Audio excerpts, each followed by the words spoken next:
In the wake of the American League's announcement that it planned to expand in the future, on October 27, 1959, Buffs chairman Russell Rowles announced that the club had initiated a survey for the expansion of Busch Stadium. Russell noted that there had been informal estimates made before, but to his knowledge there had never been a complete survey. He added that he understood it would cost in excess of $500,000 to expand the stadium to seat 27 or 28,000.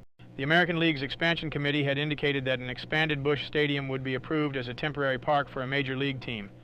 The Buffs had the stadium leased through 1961. After long-distance talks with Buffs president Marty Marion, who was still up in St. Louis, Russell asserted that the team's concern was whether the expansion of the American League would come in 1960 or 1961. The American League would have to move forward on sharing its plans before November 1st, if it intended to expand in 1960. That was the deadline. Later that day, Joe Cronin, president of the American League, announced there would be no expansion in 1960.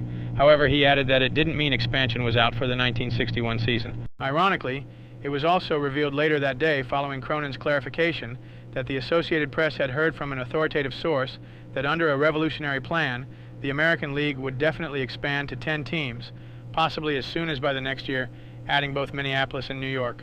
The New York franchise, which was already in American League territory, would be offered to the National League in exchange for either Pittsburgh or Philadelphia. The big problem with this proposal, of course, would be to get the status quo-minded National League to accept it, which didn't seem likely. Joe Cronin confirmed the updated expansion plans with Baseball Commissioner Ford Frick and Warren Giles, president of the National League, after meeting with them. Cronin was vague and didn't mention exactly when his league expected to expand, how many teams would be involved, or what cities might get new franchises. Only 6 affirmative votes were needed in the American for expansion, whereas a unanimous vote was required by the National League. Only 4 American League clubs currently favored the interleague exchange idea, and they were Chicago, Detroit, Cleveland, and Washington. If the proposal was accepted, the American League would also permit the Washington Senators to move to Minneapolis, but would retain the Washington franchise's territory, putting another team in the nation's capital. Acquiring sufficient players to stock the 2 new clubs appeared to present a major problem, but according to the Associated Press's informant, the American League was not aiming a monkey wrench at the Continental League, as charged by Bill Shea, but was motivated by a desire to help Washington Senators owner Cal Griffith.